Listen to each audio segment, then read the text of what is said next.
Alléluia. Chers téléspectateurs, téléspectatrices, bonsoir ou bonjour, ça dépend qui côté ou à côté. Ou branché dans l'édition Hébreu 13:8 que ou avez habitude tendez. Une édition qui éclairée ou qui illuminée yeux spirituels. Le moment est venu de nous aller ensemble dans la parole de Dieu. Une parole bénie, une parole qui restaure l'âme.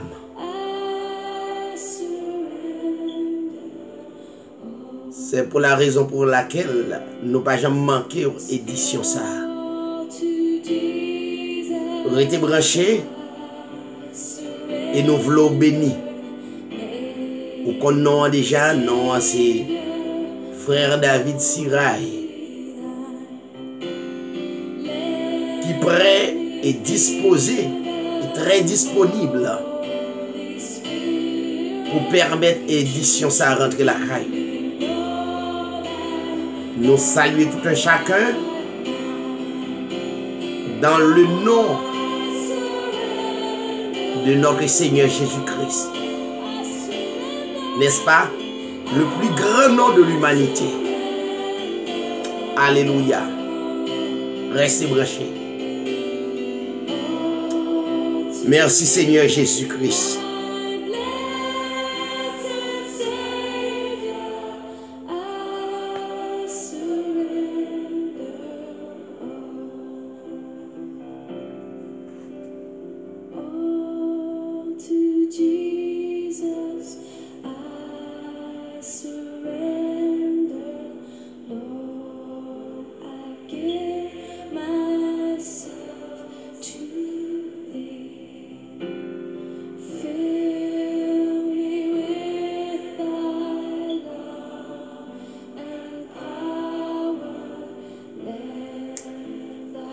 Assoya, nous pourrons découvrir en pile expression de la Bible.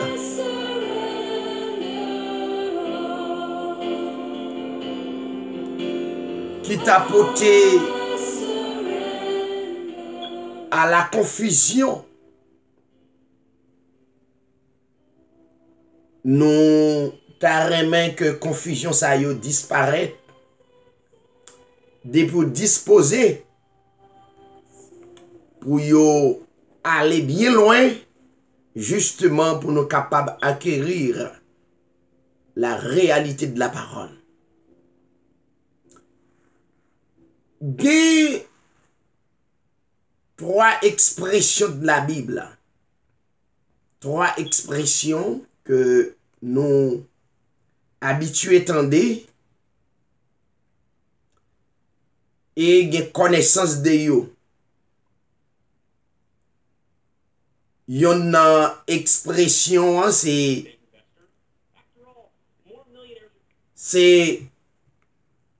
l'expression Satan. Et l'autre expression c'est l'expression diable. Et troisième expression, c'est démon. La raison pour laquelle, notamment, que nous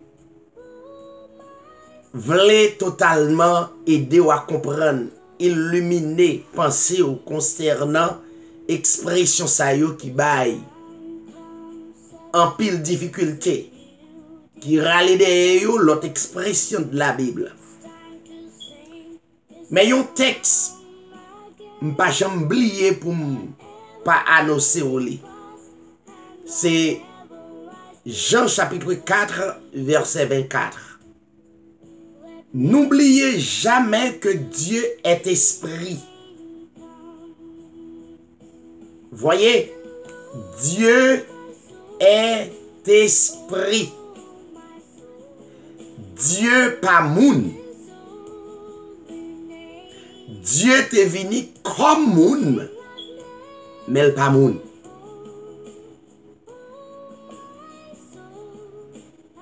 Donc, moi qui mette dans l'esprit ou que Dieu qui n'a parlé là, nous pas approcher comme moun, yon moun même gens avec eux. Mais pour nous approcher lui, approcher lui comme un esprit. Et pas de l'autre bagaille, l'autre moyen pour nous approcher nous-mêmes, c'est pour nous devenir esprit totalement pour nous approcher. Nous allons avancer. Puisque la Bible, c'est la parole de Dieu. Donc, automatiquement, leur approcher la parole de Dieu, approcher en esprit et en vérité.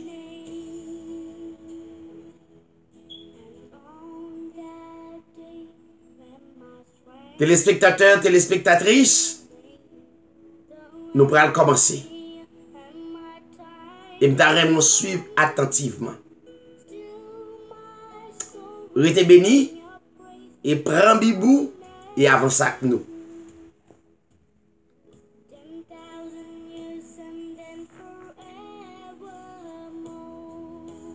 Dans les textes originaux, tels que hébreu et grec,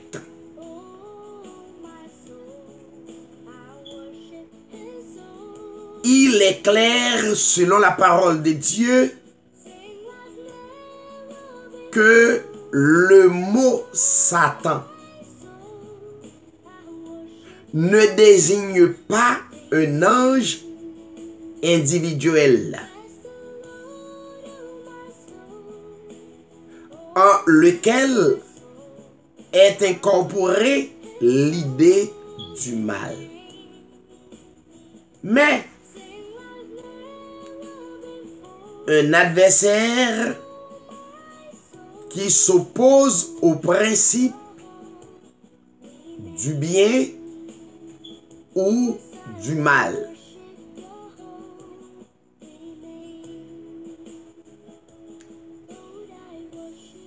Cette règle d'interprétation est inviolable.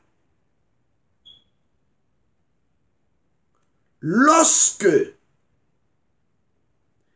le mot Satan est employé avec le mot ange,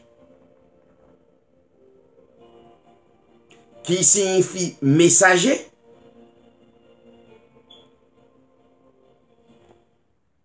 il désigne toujours un groupe ou un individuel qui apporte un message ou un enseignement hostile à la vérité. Ou bien qui s'oppose aux enfants de Dieu. Maintenant, l'origine de Satan.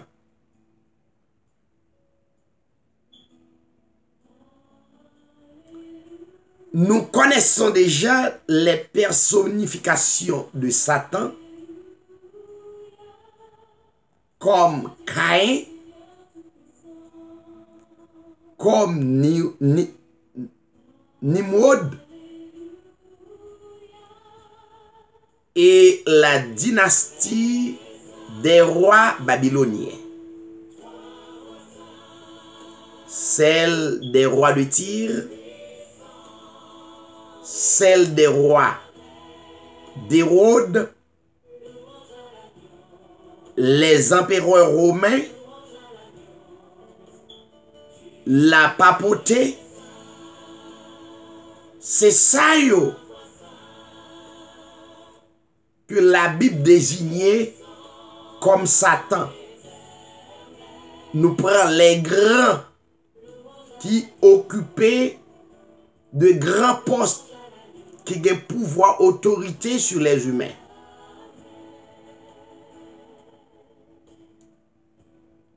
Mais ces personnifications ne sont que les manifestations secondaires d'une cause primaire. Ça veut dire les habitudes, les attitudes, bien ou mal. Il nous apporte, ou bien il nous importe donc de pénétrer dans l'essence même de la source première. La révélation de l'Apocalypse qui décrit l'ennemi de nos âmes, qu'on appelle le grand dragon, le serpent ancien, appelé le diable et Satan. Nous joignons toute expression yo dans Apocalypse 12, verset 9. Qui gagne une importance capitale pour expliquer les expressions qu'on appelle Satan, diable, démon, et tout ça qui découlait de ces expressions.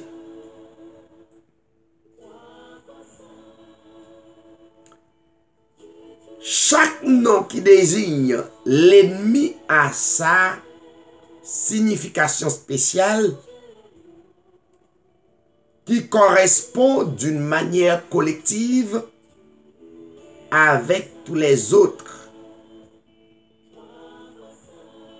et reflète les différents aspects du même esprit. Quand on parle de Satan, diable, le grand dragon, le serpent ancien, on veut parler d'un aspect de même esprit. Maintenant, nous allons définir quelques expressions. Le mot dragon qui signifie l'illuminé. Illuminé. Qui signifie le brillant, qui s'applique dans le sens secondaire au souverain d'une nation. Nous sommes expliqués tout à l'heure, nous prenons tels que Caïn, Nimrod, les rois et babyloniens, nous prenons les rois de Tyr, nous prenons les rois d'Hérode, nous prenons les empereurs romains, nous prenons la papauté, etc. Maintenant, on nous regarde qui ça grec l'a dit pour l'expression dragon. Dragon signifie dracon. En grec, D-R-A-K-O-N, dracon. Ce mot vient de derko. D-E-R-K-O. Qui signifie voir clair. Voici la signification du mot dragon. Voir clair. Qui signifie être éclairé, jeter l'éclat, briller.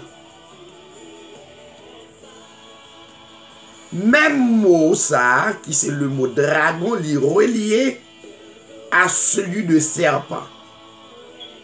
Que nous allons joindre le serpent ancien, nous allons joindre des expressions comme ça. qui signifie l'ennemi qui tenta Ève dans le jardin d'Éden. En grec, le mot serpent signifie Ophis. O-P-H-I-S. Ophis. Selon un dictionnaire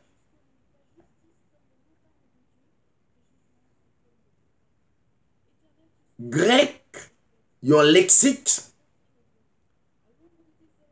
qui relie mot ça en grec comme ophtalmos.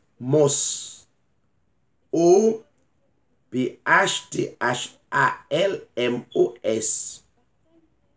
D'après dictionnaire grec-français. Ophtalmos, qui dérivé de serpent, signifie être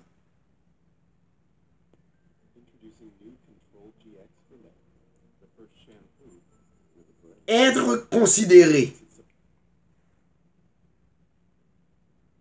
qui signifie estimer ou admirer. Figurativement, ce même mot signifie, le mot serpent signifie brillant, lumière, flambeau, l'esprit, l'intelligence, le raisonnement.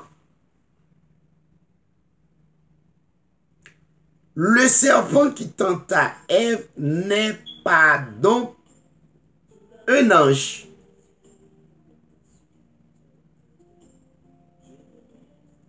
Ce n'était pas un ange, comme tout le monde le pense, mais l'esprit ou l'intelligence, ou bien le raisonnement subtil en l'être humain. Ceci correspond exactement avec la signification de serpent en hébreu que aurait Nakash, N-A-C-H-A-S.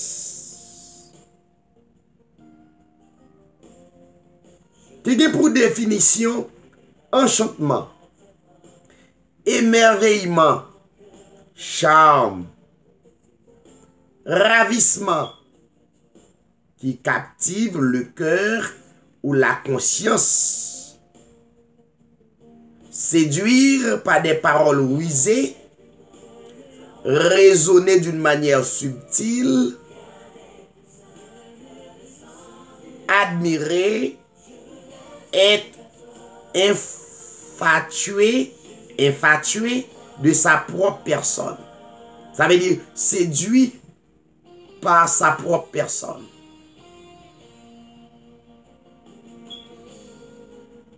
Il n'y a aucun doute que nous retrouvons tous ces éléments dans Genèse chapitre 3 verset 16. Où nous voyons que le serpent représente l'admiration et l'enchantement de l'esprit de l'homme avec la chair et devint ainsi l'esprit adversaire de l'esprit de Dieu. C'est ce que Paul dit dans Romains chapitre 8 versets 6 et 7. Or, l'affection de la chair est la mort. Mais l'affection de l'esprit est la vie et la paix. Parce que l'affection de la chair est inimitié, l'affection de la chair est adversaire contre Dieu. Car elle ne se rend point sujette à la loi de Dieu. Aussi ne le peut-elle point. Galates 5:17, car la chair convoite contre l'esprit et l'esprit contre la chair, et ces choses sont opposées ou bien adversaires l'une à l'autre, telles que vous ne faites point les choses que vous voudriez.